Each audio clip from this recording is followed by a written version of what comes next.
अरे आप डीसी के पास चले गए, जाइए जहां जाना है चले जाइए। सिकंदर को जानते हैं ना अग्रवाल जी, हम आपको नहीं जानते हैं ना कभी मिले हैं, पेपर में नाम सुने हैं तब से मेरा पारा हिट है। आपसे हमारा कोई झगड़ा नहीं है। एक तो आटा चक्की पीसते थे राजस्थान से आके, और लोगों को यहाँ झारखंड के मूलवासी, झारखंड के आदिवासी पे जुल्म करिएगा, केस करिएगा, तो याद रखिएगा आने वाला दिन जब काउंटर होगा ना, कोई डीसीएस भी साथ नहीं देने वाला। तरुण महतो रहे, चाहे नवीन महतो रहे, चाहे प्रेम माटी रहे, चाहे बेबी महतो रहे, चाहे अनीता टुटू रहे या सविता महतो रहे, अगर किसी को भी खरोच आया तो खरोच टाइगर जयराम महतो को आएगा। और यहाँ कारण क्या है, उनको मालूम है कि यहाँ हम लोग मजदूरों को, रैयतों को, जमीनदाताओं को सता नहीं पाएंगे। यहाँ ये लोग उल्टा पलटवार करेंगे। इसलिए आपकी जानकारी के लिए बंगाल से 8,000 कंपनी वापस जा रही है, बिहार में कोई कंपनी जाती ही नहीं है। उनको मालूम है सबसे भोले, सबसे सीधे सरल झारखंड के लोग हैं। जमीन भी लीजिए, लाठी डंडा भी मारिए, इन लोग कुछ नहीं बोलेगा, इन लोग कुछ नहीं बोलेगा। सबसे सरल झारखंड के लोग हैं। अभी हाल फिलहाल हमने देखा हमारे सरायकेला इकाई की टीम, वो कहीं कोई फैक्ट्री में आंदोलन कर रही थी, धरना में बैठी थी, सुने कोई राजस्थान का मालिक है, कोई अग्रवाल जी करके हैं, डीसी के पास चले गए शिकायत करने के लिए। सुनिए, अरे इसी झारखंड में पंजाब के बहुत सारे लोग रहते हैं, सिख समाज के अनगिनत लोग रहते हैं, लेकिन आज तक उनसे हमारी कोई शिकायत नहीं हुई। क्यों मालूम है? न सिख समाज लंगर वाली प्रथा को मानता है, सिख समाज अपने पूंजी से लोगों का पेट भरने की प्रथा को मानता है। अरे अग्रवाल जी, अब आटा चक्की पीसते पीसते करोड़पति हो गए, तो हमको मालूम है आपका कैरेक्टर क्या है। इसी मिट्टी में हजारों की संख्या में सिख समुदाय के लोग रहते हैं, लेकिन किसको ये कहे कि कभी उनसे हमारा विवाद हुआ हो? हमारा विवाद किनसे होता है? उन पूंजीपतियों से होता है, उन दलालों से होता है जो झोला लेकर आए थे और आज चोरी करके, बेईमानी करके करोड़पति हो गए हैं। तो बताइए कहाँ गलत है? इसलिए मैं इस मंच के माध्यम से, चाहे अग्रवाल जी रहे, चाहे फल्ला जी रहे, डीसी केवल आपका नहीं है। ये जो डीसी के पास अब एप्लीकेशन लेके चल गए ना, और याद रखिएगा, चाहे तरुण महतो रहे, चाहे नवीन महतो रहे, चाहे प्रेम माटी रहे, चाहे बेबी महतो रहे, चाहे अनीता टुटू रहे या सविता महतो रहे, अगर किसी को भी खरोच आया तो खरोच टाइगर जयराम महतो को आएगा। और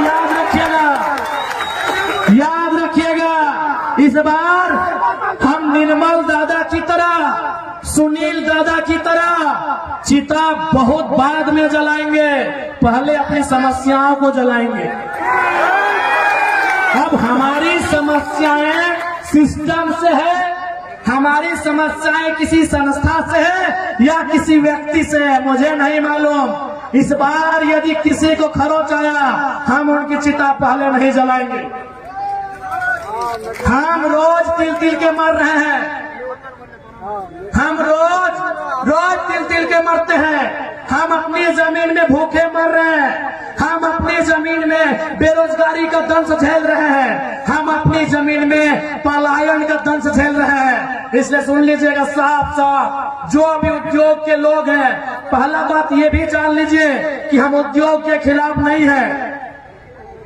जितनी भी कंपनी फैक्ट्री के संचालन करता है, हम कोई कंपनी फैक्ट्री के खिलाफ नहीं है। हम देश के प्रधानमंत्री, वर्तमान प्रधानमंत्री नरेंद्र मोदी के चमत्कारिक मंदिर, ईश्वर देवी देवताओं के मंदिर की तुलना में देश के पहले प्रधानमंत्री पंडित जवाहरलाल नेहरू के आधुनिक मंदिरों के पक्ष में है।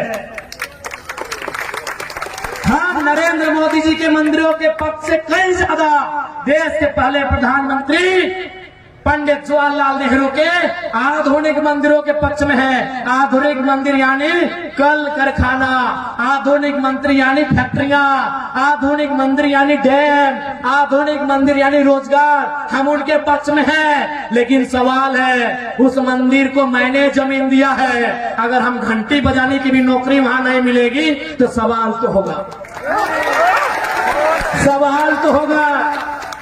बिल्कुल हम आधुनिक मंदिर के पक्ष में है। हम मोदी जी के उन धार्मिक देवी देवता आकाशीय चमत्कारिक चीजों से कई ज्यादा गुना हम पंडित नेहरू के आधुनिक मंदिर के पक्षधर हैं। उनका आधुनिक मंदिर का रास्ता रोजी रोजगार से होकर जाता है, गरीबों की पेट की भूख से होकर जाता है, इसलिए हम उनके पक्ष में हैं। लेकिन मेरा सवाल वही है, उस आधुनिक मंदिर को बचने के लिए, आधुनिक मंदिर यानी टाटा की फैक्ट्रियां, आधुनिक मंदिर यानी रियाडा जियाडा, आधुनिक मंदिर यानी ये तमाम फैक्ट्रियां, कंपनियां, ये डैम, ये कुचाई का डैम, ये चांडिल का डैम, ये डिमना डैम, आधुनिक मंदिर यानी ये तमाम फैक्ट्रियां, ये छोटे बड़े मिल्स कारखाने।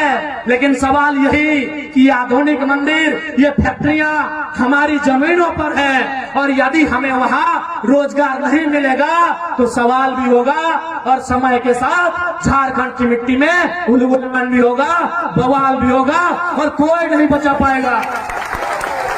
अगर आप किसी के पास चले गए, जाइए जहां जाना है चले जाइए। सिकंदर को जानते हैं ना अग्रवाल जी, हम आपको नहीं जानते हैं ना, कभी मिले हैं, पेपर में नाम सुने हैं तब से मेरा पारा हिट है। आपसे हमारा कोई झगड़ा नहीं है। एक तो आटा चक्की पीसते थे राजस्थान से आके, और लोगों को यहाँ झारखंड के मूलवासी, झारखंड के आदिवासी पे जुल्म करिएगा, केस करिएगा, तो याद रखिएगा आने वाला दिन जब काउंटर होगा ना, कोई डीसीएस भी साथ नहीं देने वाला। बिल्कुल मेरा अगर बयान आप तक पहुंच जाए तो आप आज शाम को सिकंदर के बारे पढ़िएगा।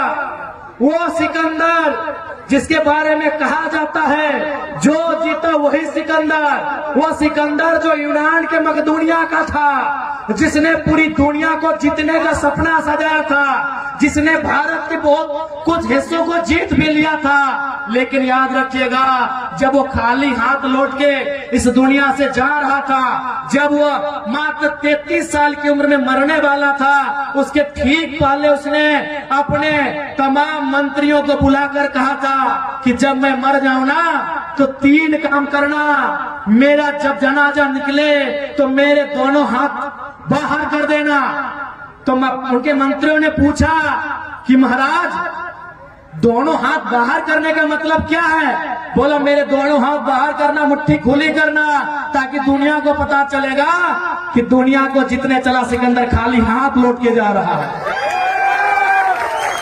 उसने दूसरा शर्त रखा था, सिकंदर ने दूसरा शर्त रखा था कि मुझे मेरे जनाजे को कंधा कोई ऐरा गहरा नहीं देगा, कोई मामूली आदमी मेरे जनाजे को कंधा नहीं देगा, मेरे जनाजे को कंधा मेरे प्रधानमंत्री, मेरे महामंत्री, मेरे सेना नायक देंगे।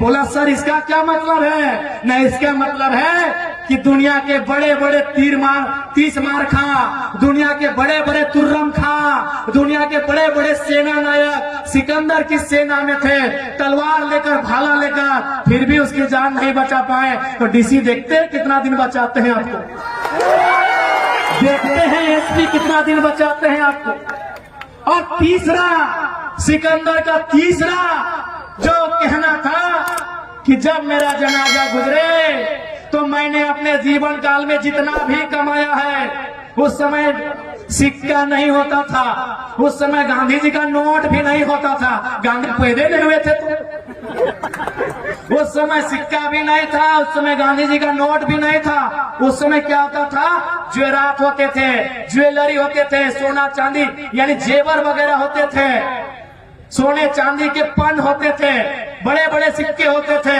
तो सिकंदर ने कहा कि मेरे मरने के बाद 1 रुपया भी मेरा जो उत्तराधिकारी होगा मेरे मरने के बाद 1 रुपया भी मेरे उत्तराधिकारी को मत देना, बल्कि मेरे जनाजा के आगे बिछाते जाना और लोग उस पर चल के जाए, ताकि दुनिया को पता चले कि धान एक दिन धूल बन जाता है। अग्रवाल जी,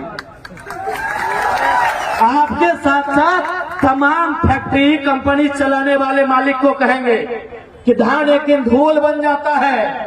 और कान्हा, ये डीसीएसपी बहुत छोटा होता है उनके प्रधानमंत्री लोग के सामने, उन लोग नहीं बचा पाया। इसलिए हमारी आपसे कोई व्यक्तिगत लड़ाई नहीं है। क्यों हमारी टीम आपके खिलाफ आंदोलन की, आपको भी मालूम है। आप समय पे पैसा नहीं देंगे, आप ओवर टाइम करवाएंगे, 10 मिनट लेट होने से तनख्वाह काटेंगे, तो क्या आपको हम चुमा लेंगे? क्या हम आपको चुमा लेंगे? आप अपने बारे में डीसी को कहा नहीं बताए कि आप कौन सा गलत काम करते हैं? आपने तो बता दिया जेल के अंदर लोग उद्योग को डिस्टर्ब कर रहे हैं। आपने बताया कि आप झारखंड सरकार ने जो रेट निर्धारण किया है, non skill, skill, semi skill, skill, क्या आप उनके आधार पर पेमेंट दे रहे हैं? क्या आप पीएफ तथा जो भी सुविधाएं मजदूरों को मिलनी चाहिए आप दे रहे हैं? ग्रेजुटी दे रहे हैं? जो भी मजदूरों को सुविधा मिलनी चाहिए क्या आप अपनी फैक्ट्रियों में दे रहे हैं? अगर नहीं दे रहे हैं तो कौन मुंह से डीसी के पास गए थे? कौन मुंह से डीसी के पास गए थे? आपको क्या लगता है आपके पास पैसा है तो डीसी आपका ही पक्ष सुनेंगे? तो हम भी इनके विधायक हैं, देखते हैं डीसी एक तरफा कैसे करते हैं, देखते हैं डीसी एक तरफा कैसे करते हैं। नहीं, आप पैसे वाले हैं, आपको लगा डीसी आपके जेब में है, मुंह उठा के चल गए, तो हम भी इनके मेंबर ऑफ लेजिस्लेटिव असेंबली हैं, देखते हैं डीसी एक तरफा कैसे करते हैं। याद रखिएगा, हम जनप्रतिनिधि हैं और डीसी कौन है? नौकरशाह है। नौकरशाह का मतलब क्या होता है? देखिए डीसी महोदय, हम आपके खिलाफ कोई ऐसा वचन नहीं कह रहे हैं, जो सिस्टम है दुनिया को बता रहे हैं। डीसी रहे चाहे एसपी रहे, वो नौकरशाह का पाठ होते हैं। आप जनता के सेवक हैं, हम जनप्रतिनिधि हैं, हम उनके प्रतिनिधि हैं। आप उनके सेवक हैं, हम उनके प्रतिनिधि हैं। प्रतिनिधि का मतलब क्या होता है मालूम है? नहीं मालूम है तो बता देते हैं।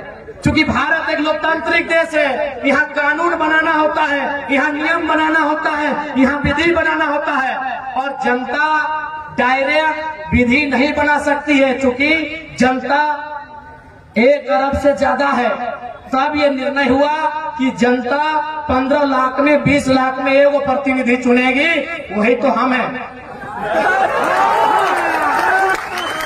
हम जनता के प्रतिनिधि हैं, हम उन्हीं की आवाज को, उन्हीं के मुद्दों को, उन्हीं की समस्याओं को विधानसभा में, लोकसभा में, राज्यसभा में लेकर जाते हैं। इसलिए जो भी उद्योग घराना ये सोच रहा है कि पदाधिकारी आपके जेब में है, ये गलत बात है। क्योंकि डीसी एसपी वो जनता के होते हैं, किसी